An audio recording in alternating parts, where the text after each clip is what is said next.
নির্বাচনের আগেই শেখ হাসিনার বিজয় শুরু। ভোট বর্জনের ডাক সফল, শেষ মুহূর্তে বাতিল হতে পারে 12 তারিখের নির্বাচন। ভারত চুপচাপ, নির্বাচন আর দুদিন পর। কিন্তু এটা মনে করার কোনো কারণ নেই যে বাংলাদেশের দিকে তাকিয়ে নেই ভারত। 25 সাল তো বটেই, 26-এর এই ফেব্রুয়ারি পর্যন্ত দেশের সবচেয়ে উচ্চারিত নাম ওসমান হাদি। আওয়ামী লীগ ক্ষমতায় আসতে যাচ্ছে, শেষ মুহূর্তে পাশা উল্টে যাচ্ছে, খেলা চলছে অন্য লেভেলে। হবে কি শেষ পর্যন্ত কি আমাদের গলায় বিজয় মালা পড়বে? তো সেই যুক্তরাষ্ট্র এই 3 দিন বাদের নির্বাচনটিও এখন পিছিয়ে দিয়ে নতুন অন্তর্ভুক্তিমূলক নির্বাচনের জন্য চাপ প্রয়োগ অব্যাহত রেখেছে। আর না হলে নির্বাচন হবে, স্থিতিশীলতা আসবে না।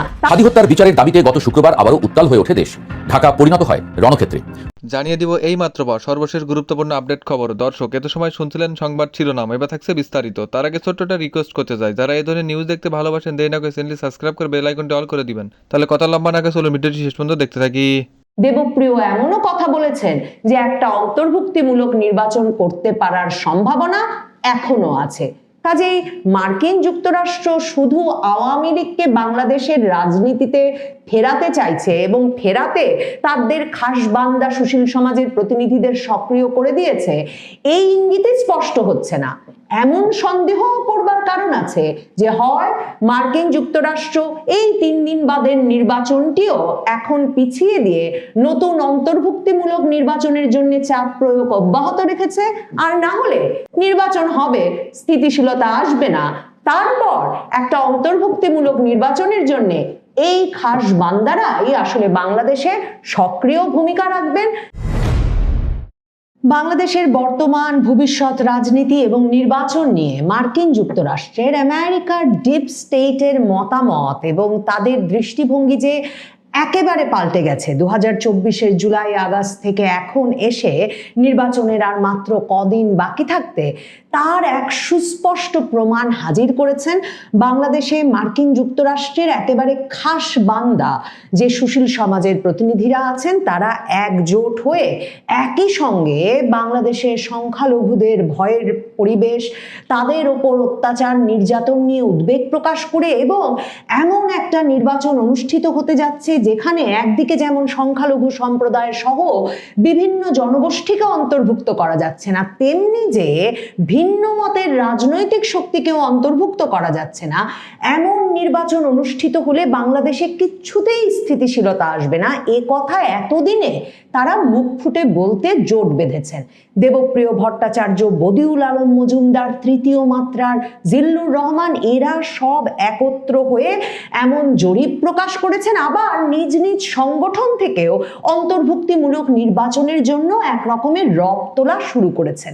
মানে এই ব্যক্তিরা বাংলাদেশের এমন মার্কিন যুক্তরাষ্ট্রের খাস বান্দা যে আমরা জানি যে এরাই আমাদের বুঝিয়েছেন, মানে জিল্লুর রহমান তো এদের চেয়ে বেশ জুনিয়র, মানে এই বদিউল আলম মজুমদার, দেবপ্রিয় ভট্টাচার্য, মতিউর রহমান, মাহফুজ আনামরা মিলে 90 দশকের শেষ থেকে আমাদের বোঝানো শুরু করেছেন যে বাংলাদেশের সুশীল সমাজের প্রতিনিধি হচ্ছেন তারাই যারা যুক্তরাষ্ট্র সহ পশ্চিমের বিভিন্ন দেশের টাকা নিয়ে বিভিন্ন দোকান পরিচালনা করেন। মানে এদের সকলের নানা রকম এনজিও আছে এবং এরাই সুশীল সমাজের প্রতিনিধি, এরাই রাজনীতিটা ভালো বোঝেন, এরাই সংস্কার বোঝেন, এরাই গণতন্ত্র বোঝেন, এদেরই সবচেয়ে মাখামাখি থাকে বাংলাদেশের সকল দূতাবাসের রাষ্ট্রদূতের সঙ্গে এবং এরাই সর্বদা কোন সরকার ক্ষমতায় থাকবে, কোন সরকার থাকবে না, এসব বিষয়গুলো মানে এক রকমের কলকাঠি নাড়তে সবচেয়ে বেশি উদ্যোগী থাকবেন। তো এহেন দেবপ্রিয় ভট্টাচার্য আর বদিউল আলম মজুমদার দুজনই ইউনূসের খাস লোক।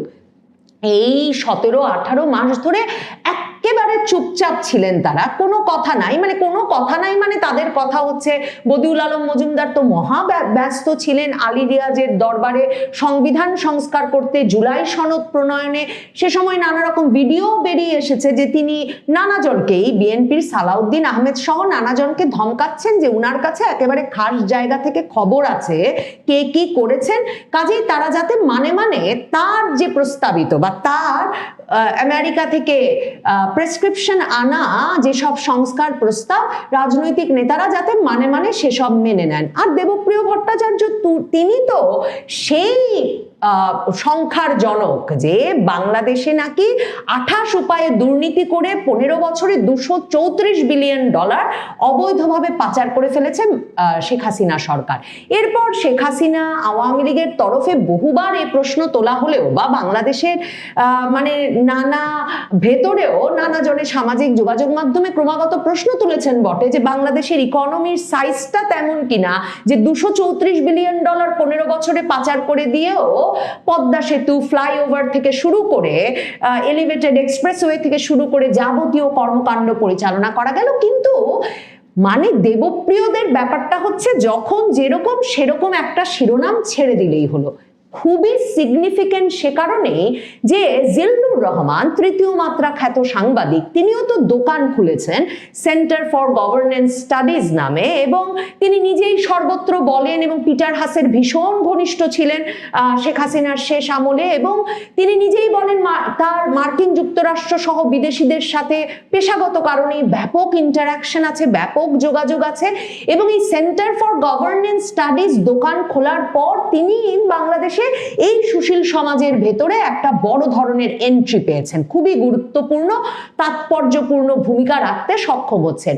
এই সেন্টার ফর গভর্নেন্স স্টাডিজ এর মঞ্চে জিল্লুর রহমান এই দেবপ্রিয় বদিউলকে একত্র করেছিলেন এবং তারা মিলে এই ঘোষণা দিয়েছেন যে এই নির্বাচনের সময় নাকি বাংলাদেশের 50% সংখ্যালঘুই অনিরাপদ বোধ করছে। তো ভাবেন যে নির্বাচনের সময় বাংলাদেশের 50% সংখ্যালঘু মানুষ অনিরাপদ বোধ করবেন ভোটের সময়, এরকম একটা জরিপ তারা মাত্র এই ভোটের 3 দিন আগে উপস্থাপন করলেন, অথচ 18 মাস ধরে সংখ্যালঘু নির্যাতন নিয়ে তাদের মুখ দিয়ে কোনো কথা বের হয় নাই।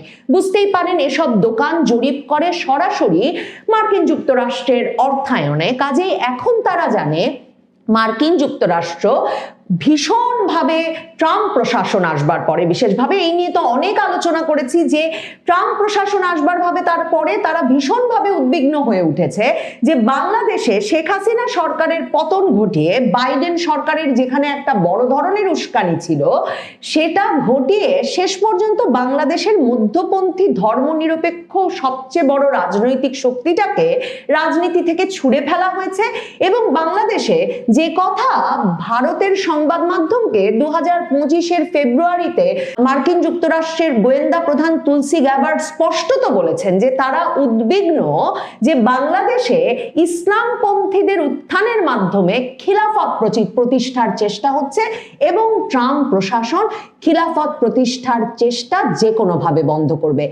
মার্কিন যুক্তরাষ্ট্রের ট্রাম্প প্রশাসন এবং ভারত নিশ্চিতভাবেই তারা সংখ্যালঘু সম্প্রদায়ের ওপর হামলা, এ ধরনের একটা ভয়ের পরিবেশ সৃষ্টি, মবের সংস্কৃতি, আইন শৃঙ্খলা পরিস্থিতির ভয়াবহ অবনতি, এসব নিয়ে উদ্বেগ প্রকাশ করে আসছিল। ট্রাম্প তো সেই নির্বাচনের আগে 2024-এও এক্স হ্যান্ডেলে স্ট্যাটাস দিয়ে বাংলাদেশের পরিস্থিতি নিয়ে উদ্বেগ প্রকাশ করেছিল। কিন্তু বাংলাদেশের এই সুশীল সমাজের মার্কিন ঘনিষ্ঠ প্রতিনিধিরা কিন্তু তখনই আওয়াজ তোলা শুরু করলেন যখন মার্কিন যুক্তরাষ্ট্র ট্রাম্প প্রশাসনে বড় ধরনের বদল এসেছে এবং ট্রাম্প প্রশাসন বাংলাদেশে খিলাফতের এই প্রতিষ্ঠার চেষ্টা নিয়ে উদ্বিগ্ন, এবং তারা এই দোকানগুলোকে আবারও টাকা দিতে শুরু করেছে, অর্থায়ন করতে শুরু করেছে যে বাংলাদেশে এ ধরনের একটা ইসলামপন্থী শক্তির উত্থান হলে রাজনৈতিক স্থিতিশীলতা, আঞ্চলিক স্থিতিশীলতা ভয়াবহভাবে ক্ষতিগ্রস্ত হবে।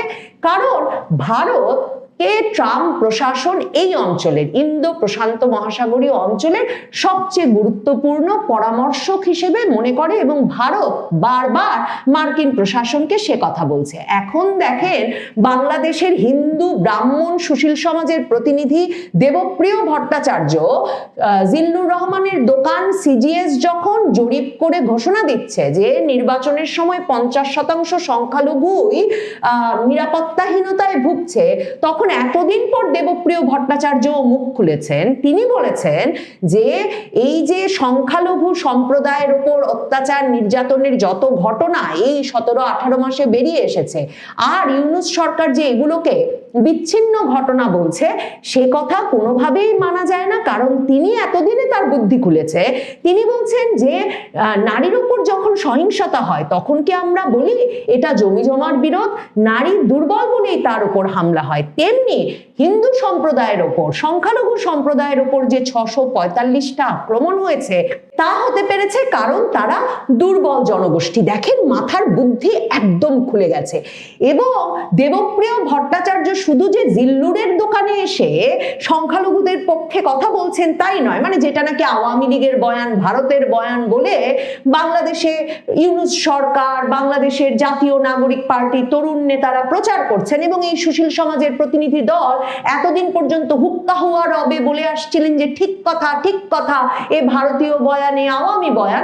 এখন একদম বুদ্ধি খুলে গেছে দেবপ্রিয় ভট্টাচার্যের। ওদিকে বদিউল আলম মজুমদার আরো লোক হাসানোর মতো কাজ করেছেন। মানে মার্কিন যুক্তরাষ্ট্রের ডিপ স্টেটের মনোভাব যে কিভাবে পাল্টেছে, তারা যে এদের দিয়েই এখন আওয়ামী লীগকে বাংলাদেশের রাজনীতিতে আবার আনিয়ে ছাড়বেন, আর না আনলে পরে এদের আর ফান্ডিং আসবে না, এদের আর তহবিল আসবে না, এটা যে এই সুশীল সমাজের প্রতিনিধিরা কিভাবে বুঝেছেন তার প্রমাণ বদিউল আলম মজুমদার। মানে যিনি গত হাসিনার 15টা বছর শুধু যুক্তরাষ্ট্রের দূতাবাসে নানা রকম ঘেটু করেছেন, হ্যাঁ, নানা রকম সম্পর্ক রক্ষা করেছেন, এই নৈশভোজ ওই নৈশভোজ, নিজের বাড়িতে ষড়যন্ত্রের বৈঠক এসব করেছেন, আর কিভাবে হাসিনা সরকারকে নামাবেন সে পরিকল্পনায় ব্যস্ত ছিলেন, সেই বদিউল আলম মজুমদার, যার মূল দোকানটা কিন্তু মার্কিন যুক্তরাষ্ট্রের একটি সংগঠন হাঙ্গার প্রজেক্ট।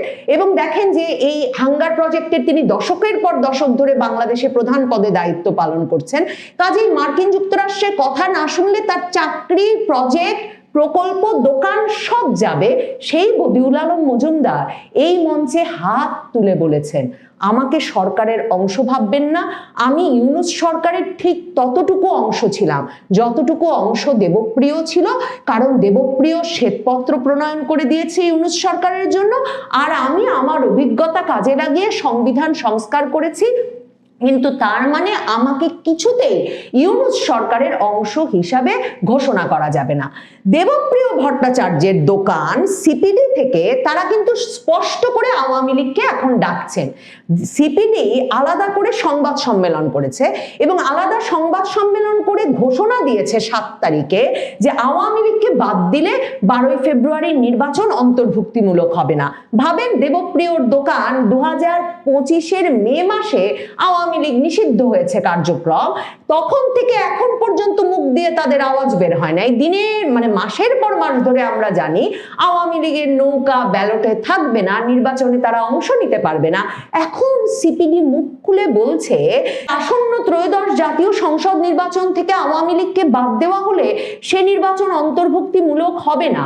সিপিডির মতে একটি বিশ্বাসযোগ্য ও অংশগ্রহণমূলক নির্বাচন নিশ্চিত করতে সব প্রধান রাজনৈতিক পক্ষ ও তাদের ভোটারদের অন্তর্ভুক্ত করা জরুরি।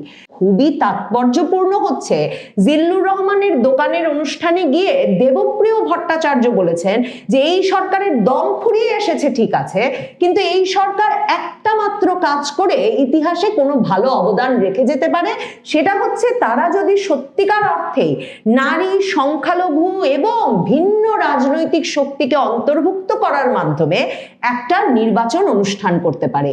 এবং নির্বাচনের 3-4 দিন বাকি থাকতে ওই অনুষ্ঠানে দেবপ্রিয় এমনও কথা বলেছেন যে একটা অন্তর্ভুক্তিমূলক নির্বাচন করতে পারার সম্ভাবনা এখনো আছে।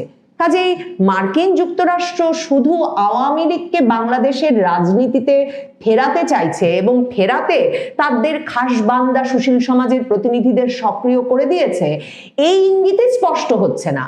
এমন সন্দেহ করবার কারণ আছে যে হয় মার্কিন যুক্তরাষ্ট্র এই 3 দিন বাদের নির্বাচনটিও এখন পিছিয়ে দিয়ে নতুন অন্তর্ভুক্তিমূলক নির্বাচনের জন্য চাপ প্রয়োগ অব্যাহত রেখেছে, আর না হলে নির্বাচন হবে, স্থিতিশীলতা আসবে না, তারপর একটা অন্তর্ভুক্তিমূলক নির্বাচনের জন্য এই খাস বান্দারাই আসলে বাংলাদেশে সক্রিয় ভূমিকা রাখবেন। তারা সংখ্যালঘুদের পক্ষে, আওয়ামী লীগের পক্ষে, অন্তর্ভুক্তিমূলক রাজনীতির পক্ষে আওয়াজ। প্রিয় দেশবাসী, আপনারা যে যেখান থেকে ভিডিওটি শুরু থেকে শেষটা আমাদের দেখছেন, আপনাদের সকলকে জানাই অসংখ্য ধন্যবাদ। যদি ভিডিওটি ভালো লেগে থাকে অবশ্যই সবার কাছে শেয়ার করে দিবেন, তাহলে সবাই সুস্থ থাকবেন, ভালো থাকবেন। পরবর্তী কোনো নিউজে দেখা হবে। আসসালামু আলাইকুম।